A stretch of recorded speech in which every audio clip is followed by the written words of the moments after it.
Class 8 science chapter 12 कुछ प्राकृतिक परिघटनाएं some natural phenomena.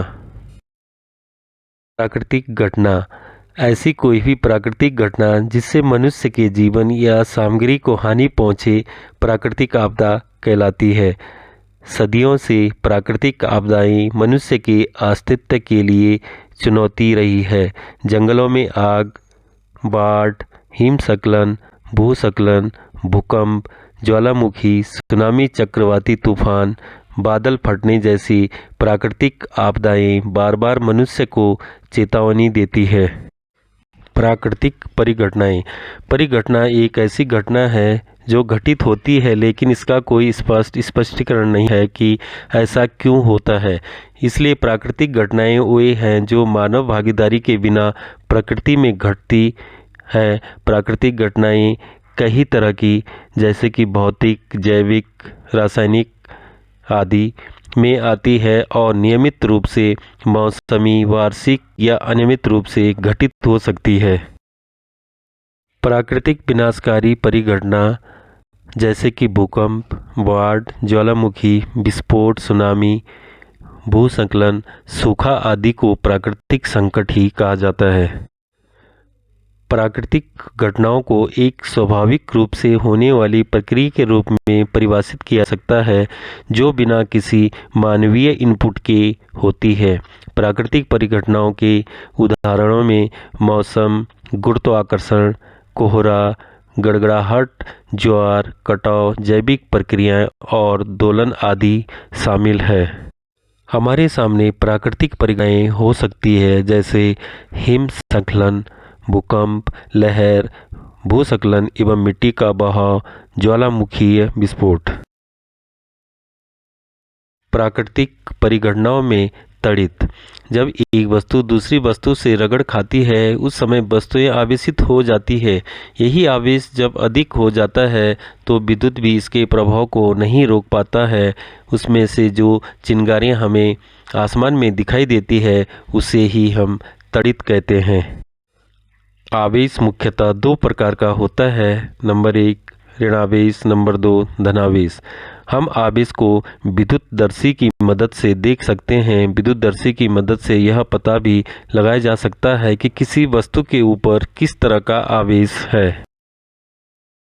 प्राकृतिक घटनाओं में तड़ित की कहानी, जब एक ऋणावेश बादल किसी धनावेश बादल से टकराता है उस समय उनके बीच आकर्षण होता है और इसी टकराव के वजह से चिंगारियां उत्पन्न होने लगती है जो हमें आसमान में कड़कती हुई दिखाई देती है, जिसे हम तड़ित कहते हैं। तड़ित से हमें सुरक्षा किस प्रकार करनी चाहिए? तड़ित की आवाज़ सुनते ही आपको एक सुरक्षित जगह ढूंढ लेनी चाहिए। तड़ित के समय पेड़ों से दूर रहें। तड़ित के समय अपने घरों में रहें। यदि आप किसी खुले मैदान में हैं और कोई भी शरण नहीं है तो ज़मीन पर बैठ जाइए, ज़मीन पर लेटे नहीं। यदि आप किसी वाहन पर हैं तो वाहन से न उतरे। अगर वाहन पर छत नहीं है तो एक सुरक्षित जगह ढूंढ लें। प्राकृतिक परिघटनाओं में तड़ित चालक, जब आसमान से बिजली नीचे गिरती है तो वह बड़ी बड़ी इमारतों पर गिर जाती है।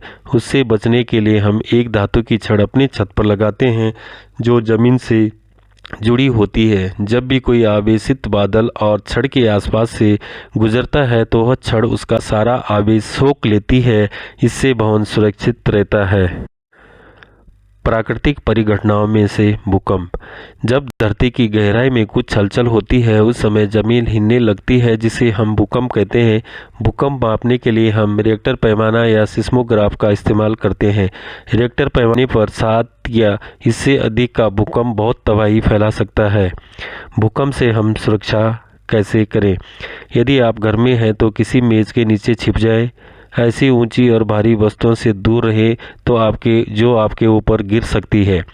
अगर आप बिस्तर पर हैं तो उठे नहीं, अपने सिर को तकिए से ढकें। अगर आप घर से बाहर हैं तो वृक्षों, भवनों तथा बिजली के खंभों से दूर रहे। अगर आप किसी वाहन में हैं तो वहां को खुली जगह पर ले जाएं, वाहन को रोके नहीं। आकाश में तड़ित अथवा चिंगारियों के लिए विद्युत उत्तरदायी है। कुछ पदार्थों में रगड़ के द्वारा आवेशन होता है। किसी पदार्थ से समान पदार्थों को रगड़ने से उन पर उत्पन्न हुआ आवेश भी समान ही होता है। सजातीय आवेश एक दूसरे को प्रतिकर्षित करते हैं। विभिन्न पदार्थों पर आवेश भी विभिन्न होते हैं जब उन्हें समान या विभिन्न पदार्थों से रगड़ा जाता है।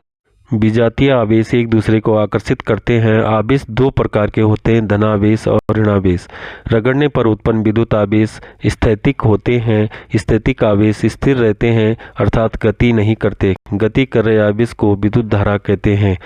भू संपर्कण विधि द्वारा आवेशित वस्तु से उपस्थित आवेश को पृथ्वी में भेजा जाता है।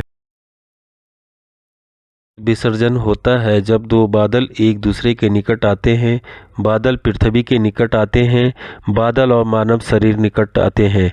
बादल पर ऋण आवेश होते हैं। जब यह धनावेश बादलों के समीप आते हैं तो प्रकाश की चमकीली धाराओं और ध्वनि के रूप में ऊर्जा की बड़ी मात्रा विसर्जित होती है। तड़ित एवं झंझा के समय मकान, भवन एक बंद वाहन सुरक्षित स्थान। भवनों को तड़ित से सुरक्षित रखने वाला यंत्र तड़ित चालक है। तूफान, तड़ित, चक्रवात कुछ प्राकृतिक परिघटनाएं हैं जिनसे जनजीवन और संपत्ति को क्षति होती है। भूकंप भी एक प्राकृतिक परिघटना है। तड़ित, चक्रवात आदि की भविष्यवाणी हो सकती है परंतु भूकंपों के बारे में भविष्यवाणी नहीं हो सकती है। भूकंप पृथ्वी का झटका है। भूकंप से बाढ़, भूस्खलन, सुनामी आते हैं। भूकंप लेखी उपकरण से भूकंपी तरंगें रिकॉर्ड की जाती है। भूकंप की प्रबलता रिक्टर पैमाने पर व्यक्त की जाती है। भूकंपी क्षेत्रों में मिट्टी और लकड़ी से बने नियमित भवन बनाने चाहिए। स्थैतिक विद्युत रगड़ने से उत्पन्न हुए आवेशित को स्थैतिक विद्युत कहते हैं। भू संपर्कण मानव शरीर द्वारा आवेश को पृथ्वी में पहुंचाना भू संपर्कण कहलाता है। विद्युत विसर्जन बादलों द्वारा प्रकाश और ध्वनि उत्पन्न करने की प्रक्रिया विद्युत विसर्जन कहलाती है। तड़ित वर्षा के दिन आकाश में एक ऊंची ध्वनि का सुनाई देना तड़ित कहलाता है। तड़ित दो बादलों अथवा बादलों और पृथ्वी के बीच घर्षण के कारण उत्पन्न उज्ज्वल चिंगारी जो आकाश में फैलाती है तड़ित कहलाती है। भूकंप पृथ्वी की ऊपरी सतह में गहराई के गड़बड़ के कारण आए भूस्पंदों को भूकंप कहते हैं। तड़ित चालक एक युवती जो वाहनों को तड़ित सुरक्षा से प्रदान करती है।